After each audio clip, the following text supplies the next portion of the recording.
여러분, 두 번째 시간이 돌아왔습니다. 오늘도 바로 또 과거로 돌아가야 되죠. 이번에도 한번 열심히 배워보도록 하세요. 지난 시간에 엄청 양이 많았죠? 이번 시간에도 양 똑같이 많습니다. 여러분, 한번 우리 과거로 들어가 볼까요? 여러분, 과거로. 네, 다음 문제를 한번 보도록 하겠습니다. 다음 중 아래의 거래 요소, 한마디로 자산의 증가와 자산의 감소로 이루어진 거래는 무엇이냐? 이 보기에서 찾아가지고 이 결합관계와 알맞은 거래를 찾아내라 라는 겁니다. 한번 1번부터 보겠습니다. 투자자로부터 시가 500만 원의 건물을 기증받았대요. 기증받았다라는 것은 갑자기 내가 돈을 주지 않아도 그냥 지급이 되었다. 자산이 무상으로 늘어났다. 이거를 뭐라고 한다고 했어요? 자산이 받았어요. 그 다음에 증가가 되었네요. 받으면서 그 다음에 이게 이익으로 잡혔어요. 이익 이렇게 된다라고 했습니다. 그리고 실제적으로 우리가 늘어난 건 뭐가 됩니까? 건물이라는 게 증가가 되죠. 이 거래는 어떻게 이루어졌는지 보겠습니다. 건물 어디에 해당합니까? 자산. 그러면은 여기 차변은 맞았네요. 그리고 대변 볼게요. 자산 수중이익 어디에 있던 거예요? 이익이니까 수익이겠죠? 그쵸? 근데 우리가 요구하는 건 뭐를 찾으라는 거예요? 자산의 감소가 이루어지고 있는 걸 찾으래요. 그렇기 때문에 1번은 해당되지가 않습니다. 2번 단기 차입금 60만 원을 현금으로 지급을 했다라는 겁니다. 한마디로 우리가 단기 차입금을 해왔는데 그거를 이제 갚는 날이 돼서 현금으로 지급을 했다라고 되겠네요. 한마디로 단기 차입금이 그러면은 원래 있었던 게 없어지게 되겠죠. 그렇기 때문에 차변에 단기 차입금, 대변에 현금 이렇게 오게 된다는 겁니다. 단기 차입금은 뭐예요? 부채였죠? 여기는 부채의 감소가 이루어지고 있다는 거. 그 다음에 현금이 대변에 왔으면은 증가죠? 대변의 증가가 아니라 감소죠? 그렇기 때문에 이 문제 또한 차변이 잘못됐기 때문에 2번도 답이 될 수 없다라는 겁니다. 다음 3번으로 볼게요. 거래처로부터 받으러온 대금 80만 원을 현금으로 받았다. 한마디로 어음을 우리가 받았었는데 그에 대한 대금을 현금으로 이제 받았다라는 겁니다. 받으러움이 한마디로 만기가 되어서 현금으로 받았다. 그렇다면 현금으로 받았으니까 현금이 증가가 되었네요. 그리고 받으러움을 현금으로 바꿔줬으니까 받으러움은 없어지게 되는 감소가 되겠네요. 그렇다면 현금이 차변에 왔으니까 어떻게 됩니까? 자산 증가가 되고요. 대변에 있는 이 받으러움은 어디에 있어요? 자산에 있는 거죠. 자산이 대변에 왔으면은 자산의 감소가 된다. 이거 원하는 거랑 알맞은 거를 찾아냈네요. 그렇기 때문에 답은 3번이 된다라는 거. 4번 문제 그래도 한번 볼게요. 종업원 급여라는 건 뭐예요? 바로 비용을 지출했구나. 우리가 비용을 썼네 라고 생각을 할 수 있고 이 150만 원을 보통예금 계좌에서 이체해서 지급했다. 한마디로 우리 회사의 보통예금 계좌에 있던 150만 원을 종업원에게 급여로 지급을 했대요. 비용의 발생 어떻게 됩니까? 보통예금 차변에 보통예금이 아니라 급여가 오겠죠. 비용의 발생이니까. 그리고 난 다음에 대변에 보통예금에서 빠져나갔으니까 보통예금, 한마디로 급여는 비용의 발생, 보통예금은 자산의 감소. 네, 다음 5번 문제를 보도록 하겠습니다. 다음 거래 중에서 회계상의 거래, 그 사건에 해당하는 것은 무엇이냐라고 물어보고 있습니다. 한마디로 붕괴가 될 수 있는 것은 어떤 거래냐? 여기서 붕괴가 될 수 있는 거래를 찾아내라 라고 물어보고 있는 거네요. 회사의 경영 혁신을 위하여 외부로부터 전문 경영자를 새로 영입하다. 이거는 일상생활에선 거래가 된다라고 했어요. 계약은 일상생활에서 계약이 되지만 우리가 여기를 계약하면서 돈을 지급했습니까? 뭐 연봉을 지급했다거나 월급을 지급했다거나 그럴 경우에 우리가 회계상의 거래로 입력이 된다라고 했죠. 기본적으로 여기서 돈 금액이 안 적혀 있는 경우에는, 돈에 관련된 얘기가 없는 경우에는 회계상의 거래에 대부분 되지 않는다라고 여러분들이 생각을 해주시면 돼요. 어쨌든 1번은 아니다. 2번, 지진으로 인하여 창고에 있는 상품 100만 원이 파손이 되었대요. 이거는 일상생활에서는 거래가 이루어지지 않는 거라고 했어요. 그쵸? 이건 천재지변으로 인한 발생인데, 어쨌든 간에 나의 상품이 파손이 되었다는 것은 상품을 잃었다. 한마디로 상품의 감소, 자산의 감소가 된다라는 거.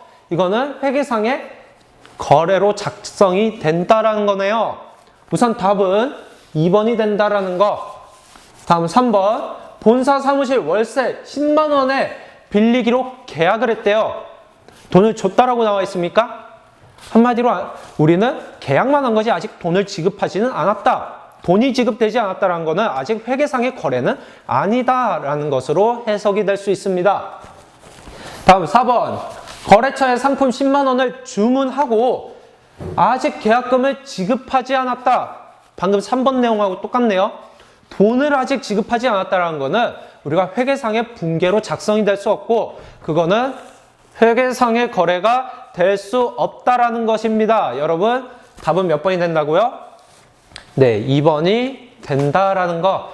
네, 마지막 문제를 보도록 하겠습니다. 회계상의 거래 또는 사건이 아닌 것은, 이번에는 우리가 회계상으로 붕괴를 할 수 없는 것은 무엇이냐, 그걸 찾아내라 라고 이야기를 하고 있습니다.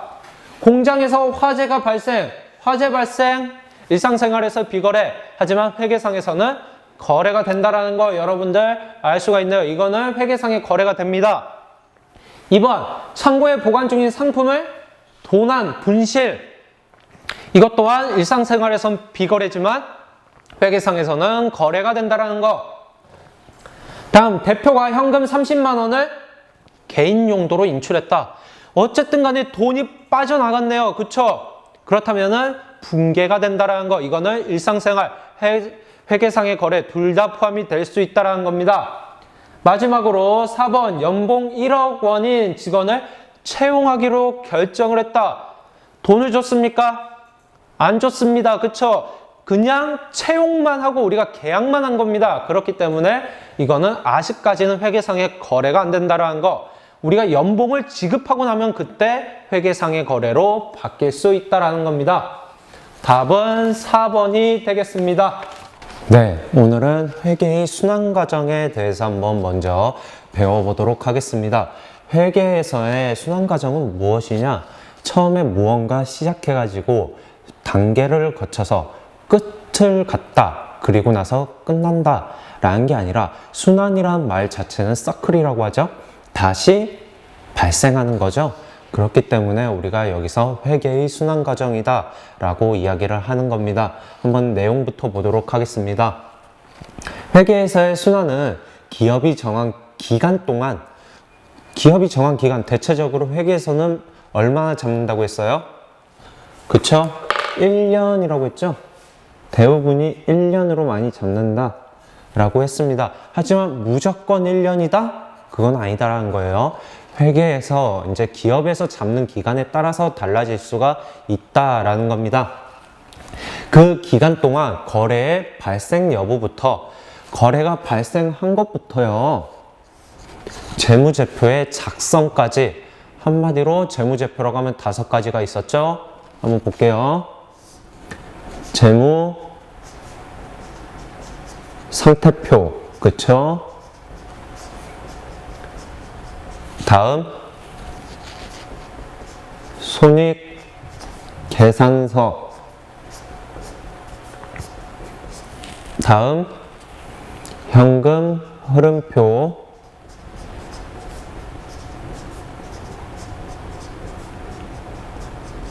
그리고 자본 변동표,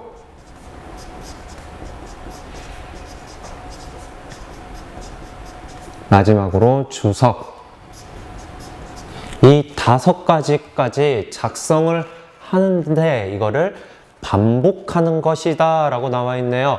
그렇다면 순서가 있다라는 건데 그 순서가 어떻게 되는지 한번 보도록 하겠습니다.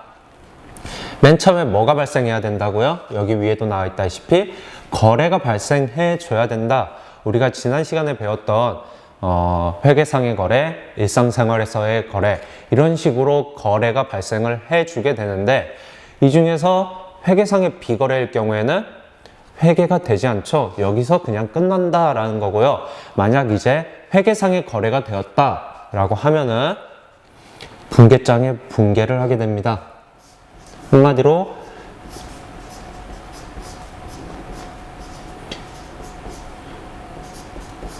회계상의 거래가 충족이 되었다라고 하면은 이제 분계장이라는 곳에 분계를 하게 되는데 분계는 무엇이냐? 좀 이따 배워보도록 하겠습니다.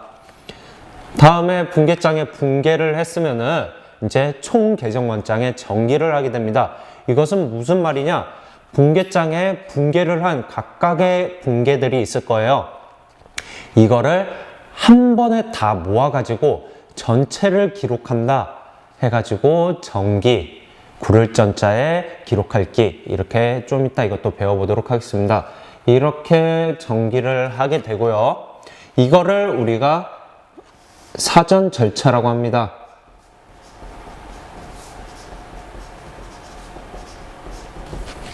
이렇게 하게 되면요, 이제 수정전 시산표를 작성하게 됩니다. 한마디로 이 총계정 원장에 있는 이 내용을 토대로 시산표라는 것을 작성하게 되는데 이때는 아직 수정을 보기 전이에요. 한마디로 우리가 모든 것을 그냥 작성만 우선은 해 놓은 거다. 그리고 나서 결산 정리 분계라는 것을 하게 됩니다. 결산 정리 분계라는 것은 여기에 작성된 내용들 중에서 잘못된 내용들을 찾아내고 수정을 보고 그 다음에 오류사항을 고쳐나가는 작업을 한다라는 겁니다. 그리고 이제 수정을 본 시산표를 다시 작성을 하게 돼요. 이거를 결산 예비 단계라고 합니다.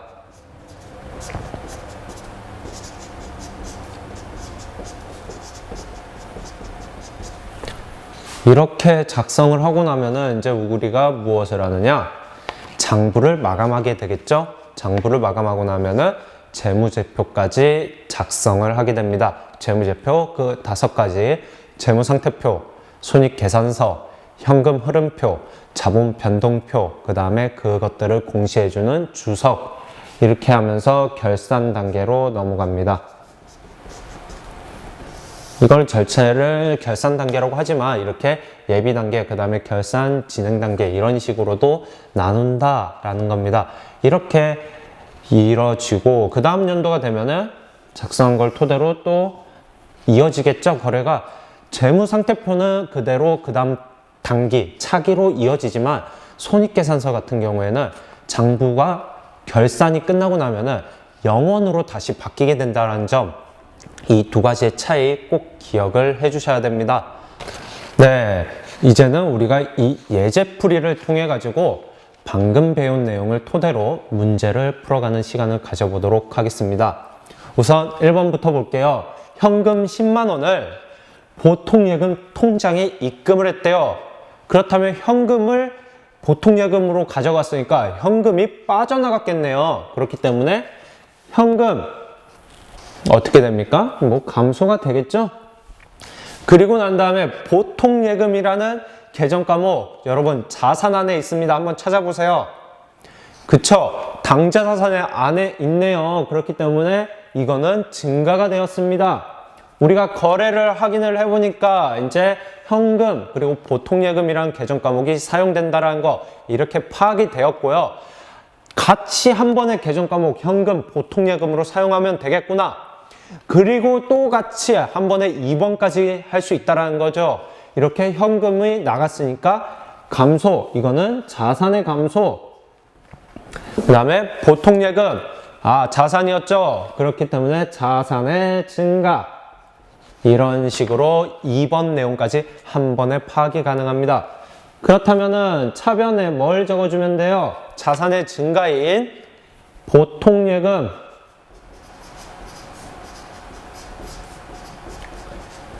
대변에는 현금이 나갔으니까 현금 이렇게 적어주면 되고 3번 내용 이제 뭐였어요? 거래의 금액을 파악을 해줘야 되죠. 얼마가 왔다 갔다 했습니까? 보니까 10만 원이란 금액이네요. 그렇기 때문에 차변에 10만 원, 대변에 10만 원 이렇게 적어주면은 1번 풀이가 완료가 된 겁니다. 2번 풀이도 한번 볼게요. 종업원에게 급여 100만 원입니다. 이거는 100만 원을 현금으로 지급했대요. 거래를 우리가 파악을 했죠. 여기서 종업원에게 급여, 지난 시간에도 많이 배웠죠? 급여라는 비용의 계정 과목이구나. 그 다음에 현금으로 지급했으니까 현금이 나갔네. 비용의 발생, 현금의 감소,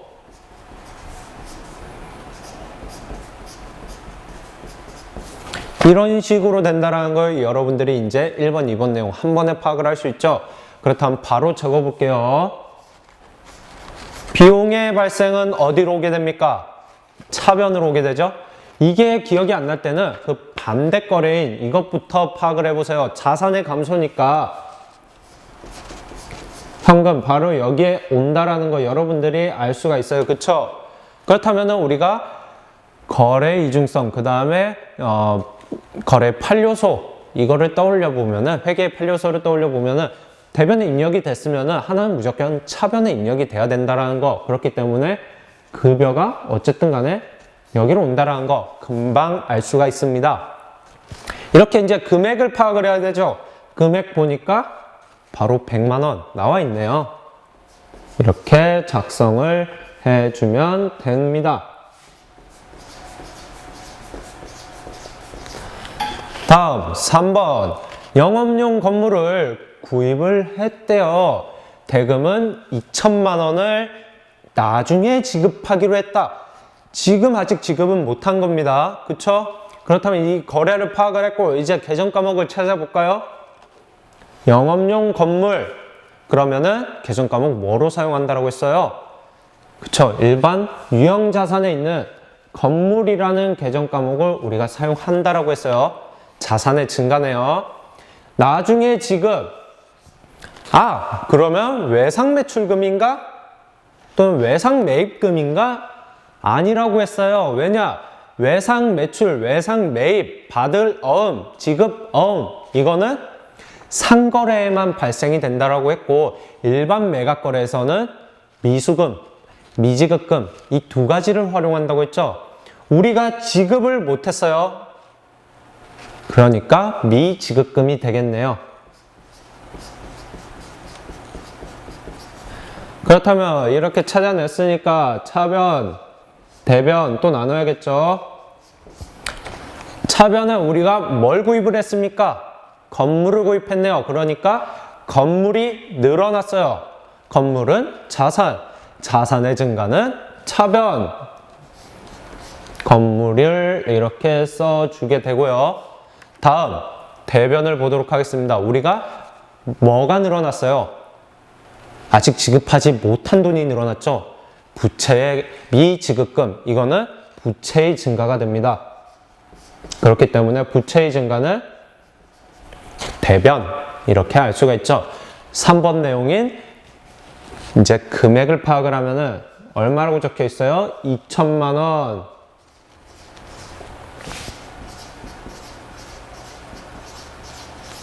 그쵸? 이렇게 3번 내용도 풀게 됩니다. 4번 한번 볼게요. 상품을 구입했대요. 아까 그 전에 풀었던 example 그 예제랑 똑같네요. 그러면서 어음으로 발행했대요. 이번에는 뭐죠? 이제는 상품을 구입한 거는 상거래다. 그렇다면 어음이 나왔으면은 받을 어음 또는 지급 어음이 나오겠구나. 이렇게 바로바로 여러분들이 파악을 할 수 있어야 된다는 겁니다. 상품을 구입했으니까 상품이라는 계정 과목이 바로 나옵니다. 그리고 나서 어음으로 발행을 하였다. 우리가 구입하면서 발행을 해준 거죠. 우리가 지급을 하고 있네요. 그렇기 때문에 지급어음이 된다. 그렇다면은 차변에 상품이라는 재고 자산이 증가를 하게 되네요. 그렇기 때문에 상품 대변에 지급어음이라는 부채가 증가를 했네요. 우리가 지급을 못했으니까 아직은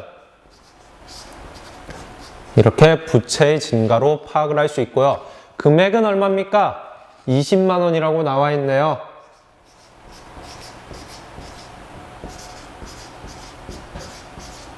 이렇게 4번 문제도 파악이 된다라는 겁니다. 5번, 마지막 5번 예제풀이를 볼게요. 직원 교육을 위해서 우리가 직원 교육 활동으로 하는 거를 뭐라고 했어요? 교육 훈련. 그거는 비용에 해당하는 교육 훈련비로 해당이 되겠구나. 왜냐, 여기다가 비라고 쌤이 정확히 말해줬잖아. 교육비라고요. 그러니까 여러분들이 금방 파악을 할 수 있을 겁니다. 교육 훈련비.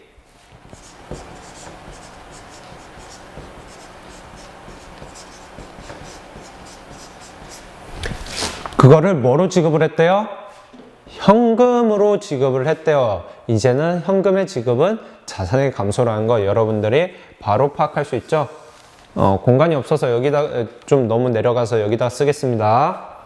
그렇다면은 차변의 비용의 발생인 교육 훈련비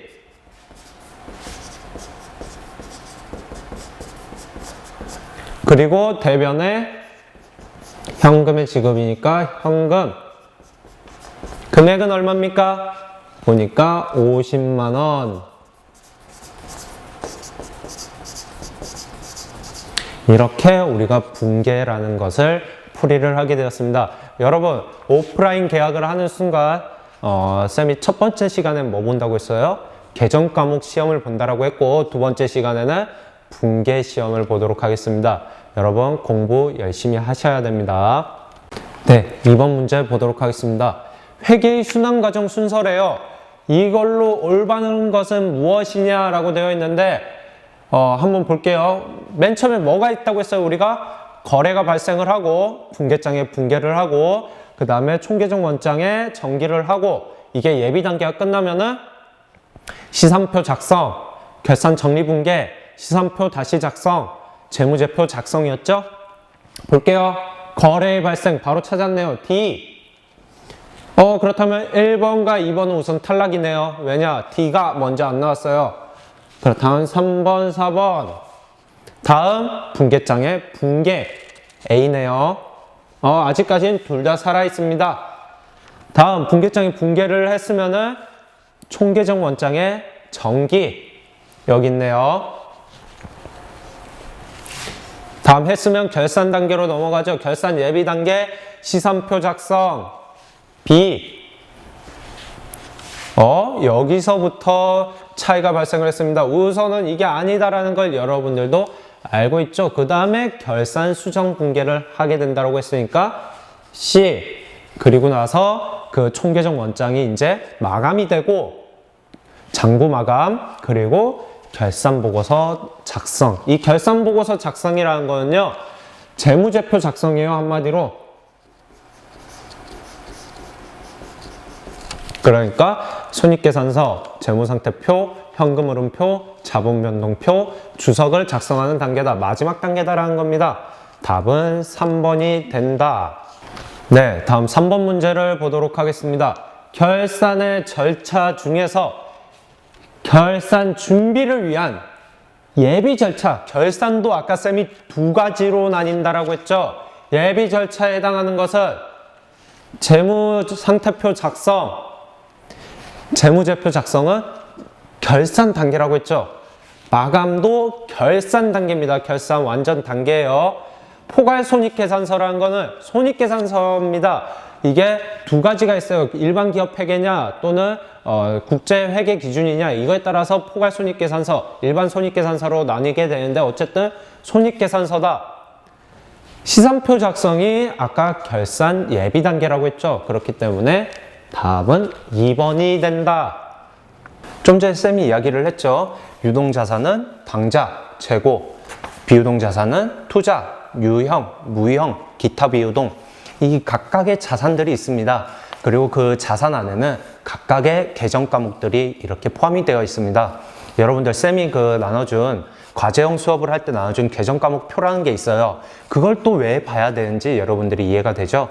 왜냐? 이 자산별로 계정 과목이 나뉘기 때문에 여러분들이 그거를 보지 않는다라면은 이 부분을 이해하기가 어려울 겁니다. 우선 당좌 자산 안에는 현금, 보통예금, 당좌예금 뭐 이런 식의 현금과 관련된 것들이 많고요. 재고자산 안에는 상품, 제품, 저장품 등 뭔가 물품과 관련된 것들이 많다라는 거. 투자자산 안에는 이제 투자와 관련된 자산들, 유형자산 안에는 형태가 있는 자산들을 말을 많이 하게 되고요. 무형자산은 형태가 없는 자산들을 말을 합니다. 그리고 기타 비유동은 여기 위에 있는 5가지에 해당되지 못한 자산들이 해당이 되게 됩니다. 네, 우리가 당좌자산을 들어가기 전에 앞서가지고 우리가 계정 과목들을 어떻게 분류가 되는가 그 자산의 종류의 분류에 대해서 한번 보도록 하겠습니다. 계정 과목 당좌 자산 쪽을 한번 계정 과목 표를 보세요. 그러면은 현금, 당좌예금, 보통예금 하고 그 다음에 현금성 자산이라는 것은 없다라는 게 보입니다. 하지만 현금성 자산에 대해서도 쌤이 좀 이따 설명을 해 주도록 할 거고요. 어쨌든 이런 계정 과목들이 다 포함이 돼서 우리가 기말 재무상태표상의 표시는 어떻게 하느냐? 현금 및 현금성 자산이라고 이렇게 표시를 한다라는 거고요. 현금 및 현금성 자산 그 밑에 각각의 계정 과목들이 다 분류가 돼서 나온다라는 거 이해를 해주시면 될 거고, 다음 단기예금, 단기매매 증권, 단기대여금 이 3가지를 합쳐가지고 우리는 단기투자자산이다 라고 합니다. 아까 보니까 비유동 자산 안에 일반 투자 자산이라고 있었어요. 그거와는 다른 우리가 단기간 내에 투자를 끝내는 자산이다 라고 하는 단기 투자 자산이 따로 한 번 더 있다라는 거. 이거는 아까처럼 유동, 비유동에 나뉘지는 않고요. 이런 식으로 있다라는 것만 여러분들이 좀 알아주시면 될 것 같습니다. 그리고 외상 매출금과 바드러움을 합쳐서 우리는 매출 채권이다 라고 한다라고 했었죠. 이거는 예전에 한번 배웠던 거기 때문에 여러분들이 알 거고요. 그리고 매도 가능 증권, 만기 보유 증권을 합쳐서 우리가 이거를 장기 투자 증권이라고 이야기를 합니다. 이 2가지 같은 경우에는 이제 투자 자산에 포함이 되어 있는 내용들이에요. 어쨌든 간에 왜 증권이라고 하는지 이것도 나중에 투자 자산을 배우면서 차츰차츰 배워보도록 하겠습니다. 그리고 특허권, 실용신안권, 디자인권 이 상표권들을 합쳐가지고 우리는 산업재산권이라고 이야기를 합니다. 이거는 여러분들이 상업경제에서도 배우는 내용이고요. 이런 것들은 나중에 한 번 더 쌤이 이야기를 추가적으로 해주도록 하겠습니다. 현금 및 현금성 자산부터 먼저 보도록 하겠습니다. 여기에는 도대체 무엇이 포함이 되는가? 무엇이 포함이 되기 때문에 이렇게 현금 및 현금성 자산이라고 이야기를 하는가? 볼게요. 우선은 통화. 통화라는 것은 돈 그 자체예요. 동전, 지폐, 이런 것들이 전부 다 통화다라고 이야기를 하고요. 통화 대용 증권, 한마디로 통화로서 활용이 될 수 있는 증권들을 이야기하게 됩니다. 그게 무엇이 있는지 보도록 할게요. 언제든지 통화로 전환이 가능한 것, 그러니까 돈으로 언제든지 교환이 가능한 것, 그리고 자기압 수표, 내 이름으로 되어 있는 수표, 타인 발행 수표, 타인이 발행해준 수표, 가계 수표, 송금 수표, 여행자 수표, 일람 출금 어음, 그 다음에 우편한 증서 등 다양한 것들이 이런 식으로 통화 대용 증권, 즉 현금 및 현금성 자산에 포함이 된다라는 거고요. 이 자체의 내용들이 그냥 다 현금이다 라고 생각을 해주시면 될 것 같습니다. 그리고 두 번째로 요구불예금이라는 것이 있는데요. 다시 한번 해줄게요. 이거는 현금이다 라고 그냥 생각을 하시면 될 것 같아요. 계정 과목이 현금으로 사용이 되는 거고요. 요구불예금에는 2가지가 있어요. 이렇게 당좌예금과 보통예금으로 나뉘게 되는데 이거에 대해서도 다음 시간에 한번 깊숙이 들어가 보는 시간을 가져보도록 하겠습니다. 그리고 여기에는 정기적금과 정기예금은 제외가 됩니다. 왜냐? 정기적금, 정기예금은 정기적으로 내가 적금을 들거나 예금을 하고 있는 것을 이야기를 해요. 이것들은 기업과 은행이 서로 계약에 의해 가지고 정기적으로 해주는 거죠. 하지만 당좌예금과 보통예금 같은 경우에는 그게 아니라 요구가 필요 없이 내가 사용하고 싶을 때 꺼내고 내가 사용하고 싶을 때 넣는 그런 형태를 띠기 때문에 요구 불예금이라고 하고요. 이 정기적금과 정기예금은 다른 형태를 지닌다라는 거 꼭 기억을 해주셔야 됩니다. 그리고 세 번째, 현금성 자산. 한마디로 현금과 같은 유형을 가지고 있는 자산이다라는 건데요. 가치의 변동의 위험이 적다라는 것은 현금으로서 가치가 있다라는 거예요. 가치의 변동이 클수록 현금으로서의 가치가 떨어지게 됩니다. 그렇기 때문에 가치가 적으니까 현금 전환이 당연히 용이하겠죠. 왜냐? 내가 갖고 있던 그 무언가가 현금 10만 원짜리였어요. 근데 한두 달 뒤에도 보니까 10만 원이에요. 그렇다면 이것 또한 현금으로 교환이 가능하겠죠. 이렇게 용이한 자산이며 취득 당시 만기가 몇 개월 이내? 가장 중요한 거예요. 취득 당시 만기가 3개월 이내이다. 3개월을 넘어가면은 현금성 자산으로서 의미가 없어지게 됩니다. 우선 그런 것들은 뭐 유동자산 안에 당좌자산으로 포함은 될 수 있겠지만 현금성 자산에는 해당이 될 수 없다라는 거. 그리고 무조건 3개월 이내면 다 포함이 되는가? 그건 아니다라는 거고요. 정기예금, 그 다음에 공사채만 이렇게 포함이 된다라는 거. 그렇다면 어떤 것들이 포함이 되는지 한번 좀 이따 문제를 통해서 배워보도록 할 거고, 어쨌든 간에 현금하고 현금성 자산에는 이 세 가지로 나뉜다라는 거. 현금, 그 다음에 요구불예금, 현금성 자산, 이렇게 나뉜다라는 것을 여러분들이 꼭 기억을 해 주셔야 됩니다. 네, 다음 3번 내용을 볼게요. 다음 중 회계상 현금으로 처리되는 것은 이번에는 현금 및 현금성 자산이 아니라 그 중에서도 현금에 해당되는 것만 골라라 라는 겁니다. 아까 뭐가 포함이 된다 했어요? 통화, 그리고 통화 대용증권, 이것들만 현금으로 취급을 한다라고 했죠. 그렇다면 우리가 통화는 그 자체고 대부분이 통화 대용증권에 대한 이야기가 나올 텐데, 그러면 어떤 것들이 있는지 보도록 하겠습니다. 타임 발행 수표, 현금 안에 포함이 되네요. 주식, 이거는 채권에 해당되는 겁니다. 그 중에서도 우리가 이거를 단기간이다 라고 하면 단기매매 증권이라고 이야기를 많이 할 겁니다. 증권이라는 의미로 가진다라는 거, 만약 단기간이 아니라 장기간이다 라고 하면 매도가능 증권 또는 만기보유 증권으로 표시가 될 겁니다. 가계수표, 이것도 아까 통화 대용증권에 해당이 됐습니다. 수입인지, 이거는 뭐냐면요, 우리가 수입을 인지했다라는 것에 대한 인지세, 세금에 대한 거기 때문에 나중에 비용 처리인 세금과 공과로 될 확률이 높아요.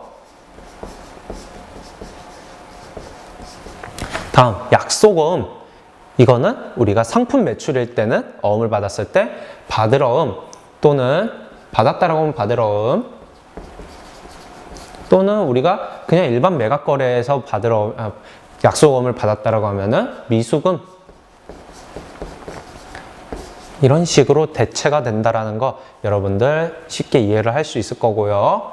다음, 자기압 수표. 내 이름으로 되어 있는 수표, 현금이다 라고 이야기를 했죠. 그렇기 때문에 가, 다, 바, 이 세 가지가 현금에 해당이 될 겁니다. 답은 1번이 된다라는 거.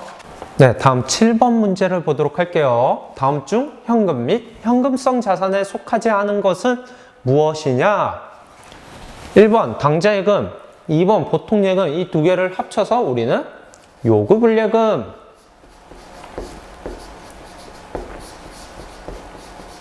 이다 라고 이야기를 한다라고 했어요. 3번 가입 당시 만기가 3개월인 정기예금. 정기예금? 맞나? 라고 생각을 하게 되는데, 한 번 더 헷갈릴 때는 4번을 보세요. 3개월 이내 처분할 목적으로 구입한 주식. 쌤이 주식은 뭐라고 했어요? 증권이다. 증권은 이걸로 현금성 자산이 아니다라고 했습니다. 그렇기 때문에 아까는 3개월 이내에 예금은 포함이 된다라고 했죠. 답은 이렇게 4번이 된다라는 거고요. 이 4번 같은 내용은 결국에는 단기 매매 증권이 맞을 겁니다. 왜냐? 1년 이내잖아요. 그렇기 때문에 단기 매매 증권으로 활용이 될 수 있다라는 거. 답은 4번. 네, 오늘의 마지막 문제 8번. 다음 중 현금 및 현금성 자산에 해당하지 않는 것은 또 현금 및 현금성 자산이 아닌 게 뭐냐? 이렇게 많이 출제가 되고 있다는 거예요. 우리가 기업회계 F8에서는 계속 출제가 되고 있어요. 전산회계도 그렇고요. 한번 볼게요. 만기가 도래한 공사채 이자표. 만기가 도래했다는 것은 뭡니까? 이제 현금으로 계산이 될 때가 됐다라는 거죠. 우선은 맞나? 고민이 되네요, 여러분들. 왜냐? 취득 당시였으니까. 다음 타임 발행 수표. 현금이죠. 우편한 증서. 이것도 현금에 있었네요. 통화 대용 증권으로. 타인 발행 약소금. 타인이 발행해준 약소금. 약소금은 뭐였어요? 받으러음. 그쵸? 무조건 받으러음은 아니에요. 또는 미수금. 우리가 상품 거래일 경우, 상거래일 경우엔 받으러음, 상거래 이해일 때는 미수금으로 활용한다라고 했죠. 그렇기 때문에 답은 4번이 된다라는 거. 현금성 자산이란 결국엔 정확히 무엇인가? 우리가 현금 및 현금성 자산 이렇게 배웠는데요. 어쨌든 간에 그래도 현금성 자산에 대해서 좀 배우고 넘어가야 될 것 같습니다. 현금성 자산의 가장 기본적인 원리는 뭐냐? 3개월 이내, 언제부터? 취득한 당시. 취득을 만약 3월 12일 날 했어요. 그러면은 3개월 이내니까 6월 11일까지 대략 이 정도 되겠죠? 이 3개월 이내에 뭐가 돼야 된다라는 거예요. 무엇이든 간에 현금화가 돼야 되는 자산이다 라는 겁니다. 한마디로 3개월을 넘어가면은 현금성 자산에 포함이 될 수 없다라는 것을 이야기하고 있는 거예요. 우선 1번부터 볼게요. 예시로 만기가 3개월 이내의 예금, 적금, 그 예금 증서 이런 것들 또한 3개월 이내의 예금, 적금, 예금 증서 이것도 현금성 자산이 된다라는 거고요. 취득 당시 만기가 3개월 이내인 채권, 그러니까 이제 취득할 당시입니다. 채권이라는 것은 뭐 받으러 오면 이런 것도 다 되지만 그게 90일 이내 또는 3개월 이내일 경우에 이제 우리가 취득하는 날 기준으로 90일 이내, 3개월 이내면은 현금성 자산이다. 우리가 4개월짜리였어요. 4개월짜리 채권을 받았어요. 이거는 취득 당시로 4개월이 되는 거죠. 그러니까 이거는 현금성 자산이 될 수 없다라는 거고요. 취득 당시 3개월 이내의 우선주, 상한 우선주, 이거는 뭐 결국엔 주식에 관련 이야기인데 어쨌든 간에 뭐 3개월 이내에 현금화가 될 만한 주식. 그 다음에 환매 조건이 3개월 이내의 환매채. 이것도 나중에 좀 배우도록 할게요. 이거는 어쨌든 간에 이런 식으로 3개월 이내에 현금화가 바로 될 수 있는 현금성 자산들을 이야기하게 된다. 네, 다음은 이제 단기 투자 자산 중에서도 단기 매매 증권 정말 중요해요. 이거는 거의 자격증 시험에서 매번 출제되는 문제 중 하나입니다. 이거는 취득, 평가, 그 다음에 매각, 한마디로 처분이라고 하는데 이 세 가지로 크게 나뉘게 되고요. 이 세 가지가 어떻게 뭐 가격이 매겨지느냐 이런 것들을 여러분들이 기억을 해 주셔야만 이 문제를 풀어나갈 수 있습니다. 쌤이 한번 오늘 알려주도록 할게요. 첫 번째, 기업이 1년 이내에 결국에 의미 자체는 기업에서 1년 이내 매매 차익을 목적으로 취득한 단기성 유가 증권이다. 결국엔 주식, 사채, 공국채, 국공채 그냥 뭐 돈을 투자를 해서 돈을 벌 목적으로 가지고 있는 채권이다. 채권이라기보다는 증권이다 라고 이야기를 하시면 될 것 같아요. 매매 차익이라는 게 싸게 사서 결국에는 비싸게 팔 거예요 라는 거죠. 그 목적으로 우리가 취득한 유가증권을 단기매매 증권이다 라고 이야기를 한다라는 겁니다. 우선 단기매매 증권 쌤이 방금 전에도 이야기를 했다시피 취득가, 평가와 처분 이 세 가지로 나누어서 계산을 하게 됩니다. 우선은 우리가 취득부터 한번 봐야겠죠. 취득 같은 경우에는 공정가치로 인식을 한다라는 것은 결국엔 뭐냐? 공정가치란 구매자 그리고 판매자가 합리적으로 생각하고 있는 그 가격이다라는 겁니다. 증권의 가격이니까요. 결국에는 우리가 주식을 하다 보면 그 정해져 있는 가격 있죠? 그거를 말을 합니다. 실질적으로 결국에는 뭐냐? 실질적으로 구매한 가격 또는 판매한 가격이겠죠?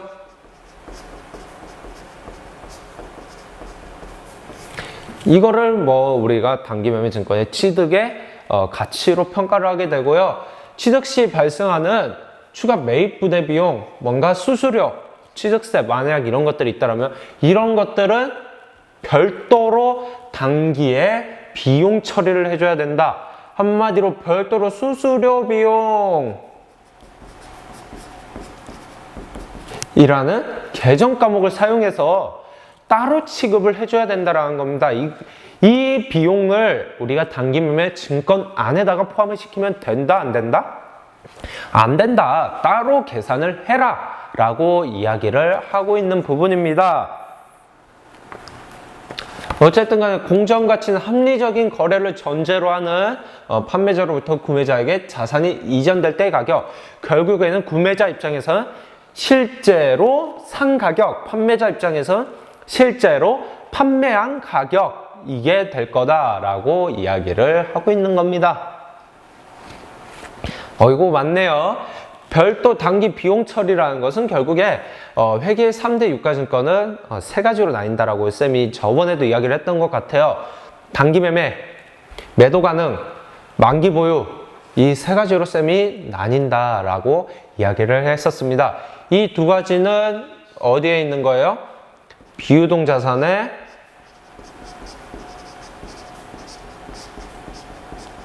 투자 자산에 있죠?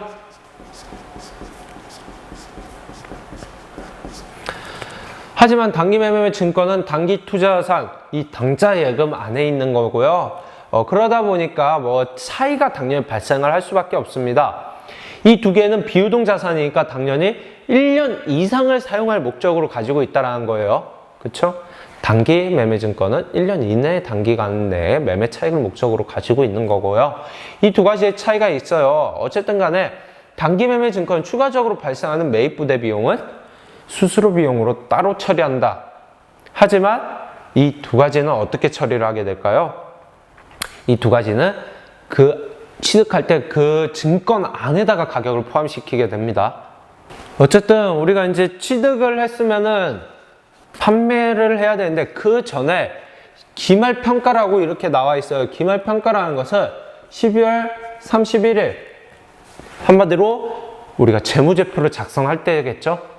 기말에 12월 31일이 되면은 재무제표를 작성하기 전에 평가라는 것을 한번 해줘야 돼요. 왜냐, 이 주식의 가격이 우리가 그 재무상태표 이런 걸 보고하려면 현재의 가격으로 보고를 해야 되죠. 일정 시점. 그렇죠?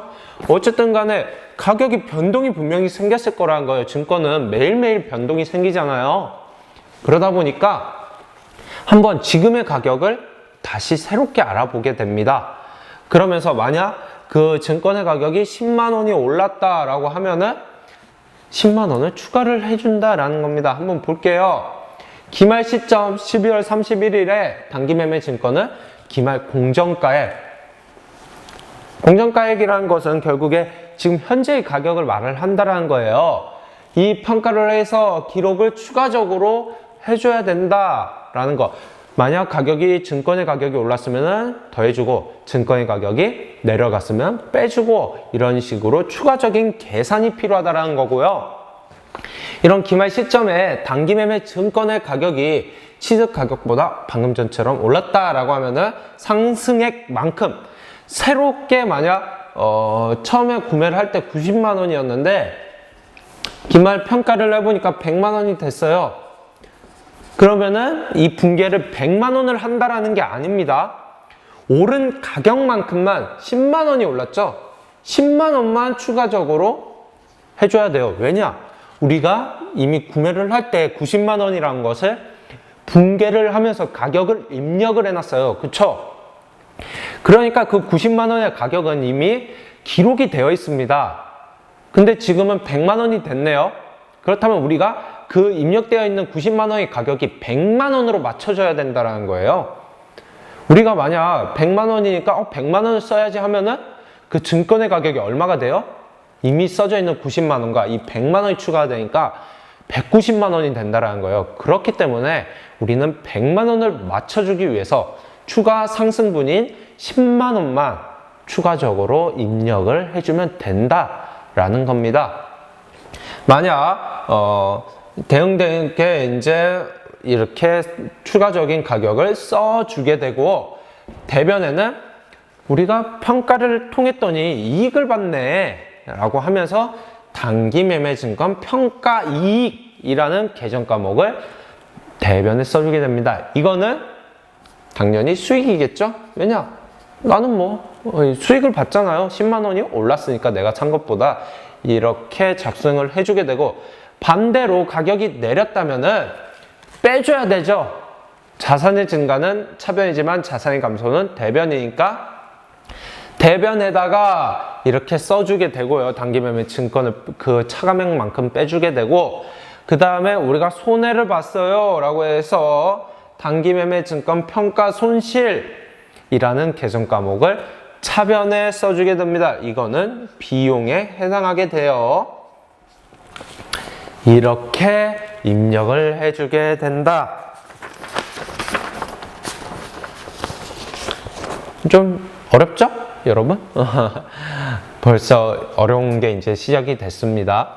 근데 여러분들이 많이 풀다 보면은 쉽게 이해를 할 거예요. 많이도 필요 없어요. 오늘 문제를 몇 개 풀면은 금방 이해를 할 수 있는 부분이 될 거라고 쌤은 예상을 하고 있습니다. 네.